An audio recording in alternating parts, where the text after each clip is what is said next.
All right, everybody, it's out. It's out. The sweater is out. You will see me in this sweater every video till the end of winter. And the fuzzy slippers are out too. Oh yeah, fuzzy, fuzzy. I live in leggings, this sweater, and fuzzy slippers as soon as it starts getting cold. And it's my daily attire for 2 or 3 months. Yes, that's right. So, snuggles. So someone asked me to make a video about materialism since the holiday season is approaching, and like how to mindfully approach the season. Sometimes you feel very alone and the pressure gets to us and we get overwhelmed. We feel like we have to live up to a certain standard, yada, yada, yada. It happens to all of us. It happens to me too. So I wanted to share a few practical things that I do to avoid that pressure and overwhelming feeling, as well as direct you to some other videos that I've made in the past about Christmas and Christmas traditions. Talk a little bit about contentment and why it's so important for us to model that to our children, and give us a challenge to do together during the holiday season to get our eyes off of ourselves and onto others. If you're new to my channel, please subscribe. My name's Alana. My channel is all about marriage, homemaking, healthy living, and homeschooling. One of the practical things that I do year round, but especially during the holiday season, is avoid the stores. I do not go to the store unless I absolutely have to get something in particular. I walk straight to that thing, get it, and leave. Because no matter who you are, when you stand around looking at a bunch of stuff that you want that you can't have, discontentment creeps in. And all the more if you're a child. And so taking my children to the store is something that I try to avoid, because all it does is make them discontent. And it does the same thing to me, especially at clothing stores. I love clothes, I love shoes, I love purses, I love everything that you put on. And so if I go to Marshall's or TJ Maxx, before you know it, I'm like, oh, I guess I need a black long sleeve shirt. Where before I didn't even think about a black long sleeve shirt. All of a sudden I need one. I need a few more dresses. I need some more church outfits. I don't know, I think I need one more sweater. So that's one thing I do. The other thing I do is I save money throughout the year for Christmas. And I only put like $5 a week into an envelope, and I don't do it every week. So I try for most weeks, but it's not every week. And if I miss a few weeks, sometimes I'll put a 10 or a 20 in there if I have that to spare. That's gonna cover my husband, my mom, my mother-in-law, my nieces and nephews, and our children. And we try not to overdo it with our children. We get 1 gift per all the other people I just said. And we try to do 2 to 3 gifts per child, and maybe 2 to 3 sharing gifts, like a DVD of a show that they love, or a book that we're gonna read that year, or a game. So we just figure it out year to year. I've heard lots of great approaches to this. Some people buy something to read, something they need, something they want. There's no rule, there's no one right way. Just do what works for your family, but don't feel the pressure and the lie. Don't believe the lie that your kid needs a huge Christmas to be happy. Honestly, the worst Christmas we ever had was when they were 3 and 4, when they got an abundance of gifts. It was the worst. That greed took over and it was like, more, more, more, what's next? But the best Christmases ever have been when we've given them 1 or 2 gifts each, and they love what they got and they just play with it happily all day long. Something else that I'm fully aware of, I think that kids, if you do gifts, are never going to be more excited about the Christ-centered stuff than the gifts when they're little. It's just, come on, let's be real. They're gonna be more excited about the gifts. So I try to do all of the Advent, all the Jesse Tree stuff leading up to Christmas. And then on Christmas Day, we usually have breakfast, read the story of Jesus' birth, and then open gifts. And then we just play all day. It's not like this rigid, everybody stop everything, sit down, we're having church. We're just celebrating, exchanging gifts, because it's a fun tradition, and remembering that Christ came to earth to save us. We do celebrate Christmas, and I think it's wonderful. It's a blast. It is filled with joy. I think traditions are beautiful and part of being human. Like, we all have traditions, whether they are celebrated as a country or if they're celebrated like individual families. Traditions are kind of like, we're designed to make traditions because it's beautiful and wonderful, and it is just part of being a human. I know that there's a lot of people that don't celebrate certain holidays because of their roots, and I don't even know how accurate those studies are, if that's where the roots are from or not. To me, it really doesn't make a difference, because whether something started with bad roots or not, that's not what it is today. And that's not what anybody thinks of it as today. And that's not what anybody's doing today. So it doesn't even matter, you know? Somebody else might feel convicted about that, and that is totally fine.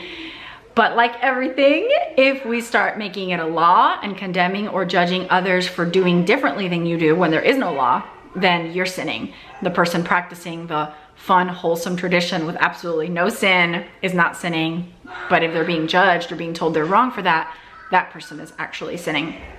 So we do celebrate Easter. We do celebrate Christmas. We don't do Santa and Easter Bunny. I've made a video about that as well. Instead, we totally center it on the Lord, and it's really fun because we have fun Christmas traditions that are Christ-centered, and we have fun Easter traditions that are Christ-centered. So those things help me to avoid the materialism part of it, because I'm thinking more about the Lord than living up to people's standards on gifts and stuff like that. But I think in my family personally, there's no pressure, and people are happy receivers, and we enjoy blessing our family with gifts, and we enjoy being blessed by their gifts.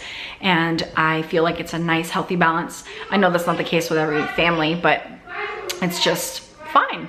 And I think that those things are established after years and years. You know, I've been married to my husband for 13 years, so his family gets me, I get them, we all get each other, and we all have kind of established that, you know?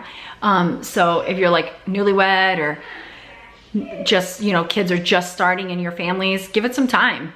It'll be established what you do and what you don't do, and that's just the way it is, and it's okay. And don't let what other people might be thinking consume you or make you base your decisions off of that, you know? So avoiding stores, shopping early, one gift per person, minimal gift for kids, saving ahead of time and sticking to the budget no matter what. Center the holidays on Jesus. That really helps me to not feel the pressure of materialism. So modeling contentment is something else I wanted to touch on, because our children are watching, you guys. I have a video I made a long time ago. I think that's the title of it. Our children are watching us. They're watching us. They're picking up on everything, all of our stresses, our anxieties, the things that irritate us, the things that are important to us. They are watching us. And if we model stress, overwhelmed feeling, trying to live up to people's standards, trying to keep up with society, the rat race and all that, they're going to be shaped and molded to think that way too. So how do you handle Christmas? How do you handle that? How do you handle stuff and materials and things that you want but can't have? We need to be mindful of this stuff. This is shaping the way our children view the world and materialism. And so contentment, I feel, is so important as Christian parents to model to our children. First of all, it starts with us. If you're not content, then to be asking the Lord to help you be content, because you can't model something that you're not. So if you're struggling with contentment, you need to first work on yourself, and then the children will naturally see that flowing out of your life. And so I have videos, I think, on all this stuff. I have videos on holiday stuff.